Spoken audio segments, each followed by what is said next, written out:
Hey guys, we need to talk about Russia and we need to talk about Ukraine. And for some reason, I'm looking like the zebra that's behind me on the wall today. Was a coincidence, but whatever. So, what is the situation that's currently ongoing between Russia and Ukraine, the war that's going on there? So after taking a closer look at what's happening in the Middle East, I think it's important to also check in on how things are developing in Russia and Ukraine.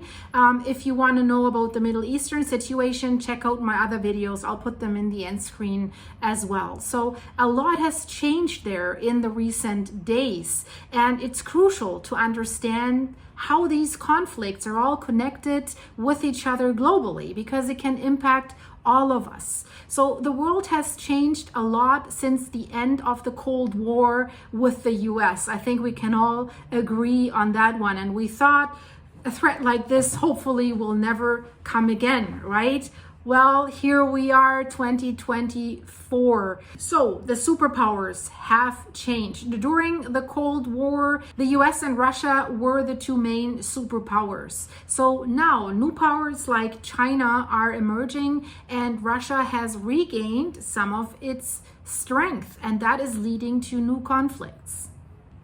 So a new key moment was the invasion of Ukraine by Russia that started in February 24th, 2022. It's already over 2 years. It's hard to believe. It still feels like it just started but it has been going on for quite a while. So if we're honest, it started actually much earlier, and it escalated with Russia's annexation of Crimea. So we won't go in all the details. You see Crimea here, there's a map. So this is the area that they took.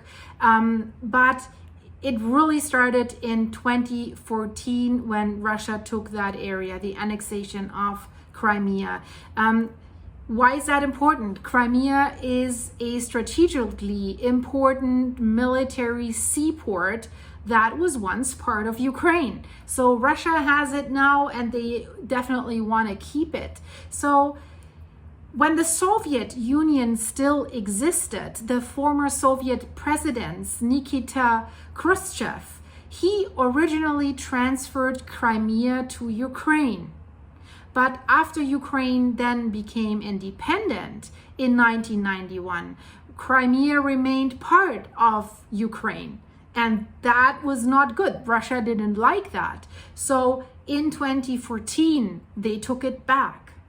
So Russian soldiers were moving in and they were taking it. Russia was claiming that these were just local uprisings, but in reality, it was the Russian military that was going in there. And in the same year when this happens, parts of the Donbas Oblast and the Luhansk Oblast were also taken over by the Russians. So Oblast is a term for province, for a region, so to speak. And both provinces, Luhansk and Donetsk, are both rich in natural resources, so very, very interesting areas, especially because it is believed that there are very significant lithium reserves in this area, and that is particularly important right now to have for a country as the world is transitioning to electric energy, and especially Europe is undergoing an energy revolution, basically making everything or trying to make everything electric. So they need a lot of lithium batteries. So they need a lot of these natural resources. But, you know, Ukraine is also known that it has very, very fertile agricultural land. So that is very valuable land. So it's some of the most fertile land in the world. But the significant mineral resources that lie in Ukraine, like aside from lithium, right, like coal, iron, this makes the region very economically attractive. So it's very good to have that region, right? So Ukraine borders Russia.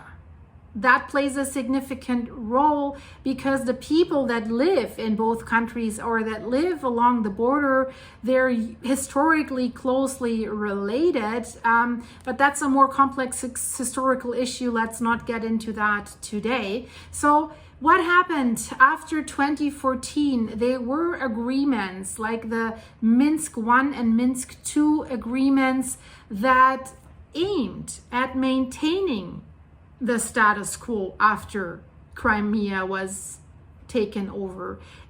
Also, they were aimed at achieving a ceasefire to eventually restore peace again. But when the Russians invaded Ukraine in February in 2022, these efforts were undone. What did the Russians do in this invasion? I mean, it's on and off. They're taking this, they're losing this, they're taking this, they're losing this. But they captured parts of Donbass, the Luhansk area, and southern cities like Mariupol and Kherson that's located on the Black Sea. So they even tried to take Kiev, but they were unsuccessful to do that so far. So since then, Ukraine has regained some territory, but in recent months, we have to say that Russian forces have made steady progress on the front lines, especially in Donbass and Luhansk, but also near Ukraine's second largest city, that's Kharkiv. But something quite unexpected has happened recently, where that really, I started scratching my head. I'm like, what are they doing? Ukrainian forces have launched an invasion into Russia. You hear me right. They're fighting back now. They're going into Russia. So they did take parts of the Kursk Oblast province, and they were advancing towards an area, Belgorod. And they did face little resistance because the Russians didn't expect that. So they didn't place any soldiers or military personnel there because they were busy taking over Ukraine, sending their troops there. So this came as a surprise. So Russia's military leaders, though, did warn about vulnerabilities along the border. But Moscow, as it seems, really didn't take that threat very seriously. So at the moment, this has really led to a significant territorial gain by Ukraine in just a few days. And, you know, it makes you think. There was a video of Putin, how he looked when he heard that. So, and it didn't look good. So, should you poke a needle in the butt of a giant? Will that end well? I'm not so sure. I find this maybe not such a good idea. I mean, it might be something that they enjoy in the moment, but it could face bad backlash, and maybe not only for Ukraine, maybe for the whole world. Let's not forget, Russia is a nuclear power. So what's the purpose of taking over Russian territories? It isn't entirely clear. So everyone basically is scratching their heads why they did this. As I just said, some say it's a doomed mission for Ukraine, especially if you look at the disparity in population. I mean, Russia has 140 million people. Ukraine has just 30 to 35 million people. So what are they trying to do here? So it is hard for Ukraine to keep sending people to the front line due to the high losses on both sides, but Russia has the larger reserve. So that's why many see this as a senseless war, because technically, if you look at the numbers, many say Ukraine can't win. But there's other people that say, nope, what they're doing, what the Ukrainians are doing, going into Russia, that strategy isn't entirely foolish.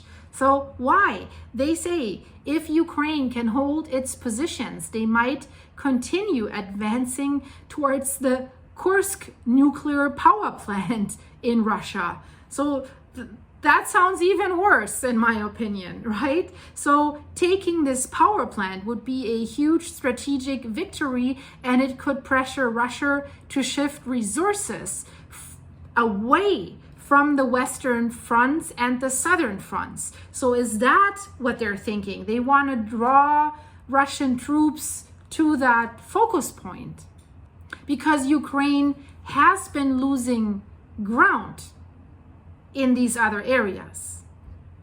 But overall, I think we all agree that this is a significant escalation of this war.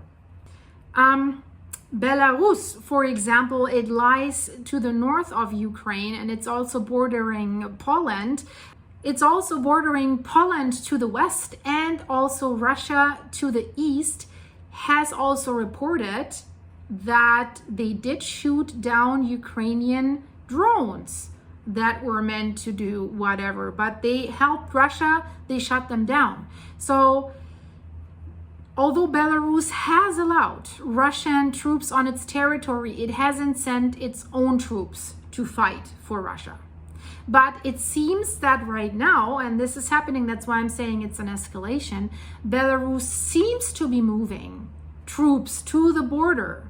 So is this a possible signaling that they want to play a more active role in the conflict? That would be a dramatic escalation. So what's actually going to happen remains to be seen, but it's definitely an increase in threat level and escalation that we're seeing there. So as I said, Russia is in nuclear power, and to put them into a corner where things might escalate is a very, very dangerous play, because there have been numerous red lines that have been defined by Putin. And, many in Russia, including the former president Medvedev, are calling for a nuclear strike. So they want that. They actually want that. That's why many people are saying, well, you have to get rid of Putin and try to whatever. If Putin's gone, there might be people that are even more extreme that come to power that might push the button very, very fast. Putin hasn't decided on this yet, as we see, thankfully.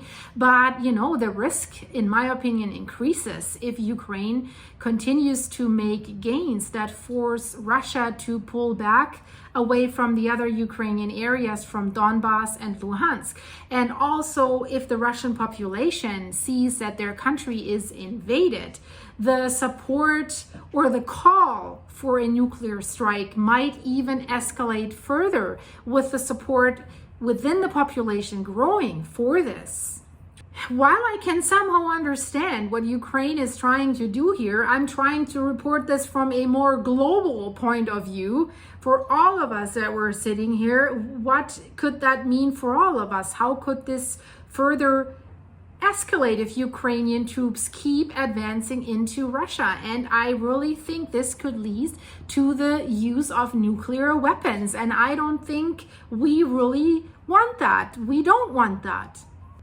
And it gets even more critical if you look at the fact that Russia has just allied with China, but also with Iran and also North Korea. So overall, guys, my opinion is that the situation is not looking good right now. And we have to watch very closely how this will develop.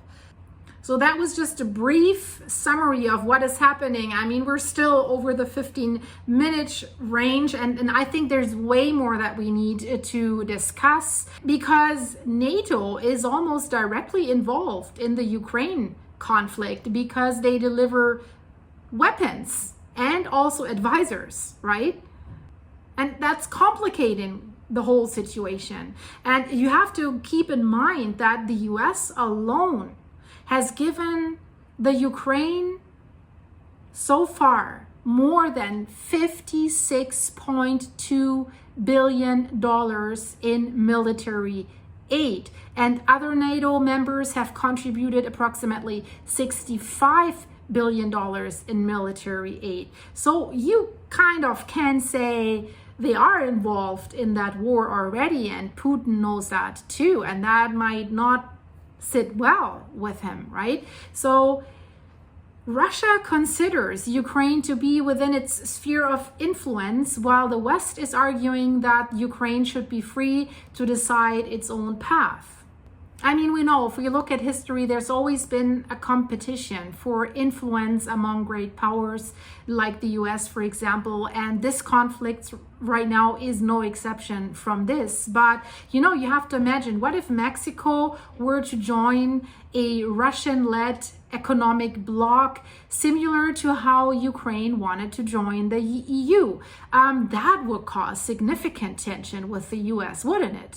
So the desire of Ukraine to join the European Union was one of the reasons why this conflict began in the first place, because Putin didn't want that so close to his country, at his borders, so to speak. So another reason is likely the vast natural resources that we talked about that are in the Donbass and Luhansk region. So if Ukraine were to extract these resources, it would weaken Russia's position in supplying gas and minerals to Europe. Of course, there's always money involved, right?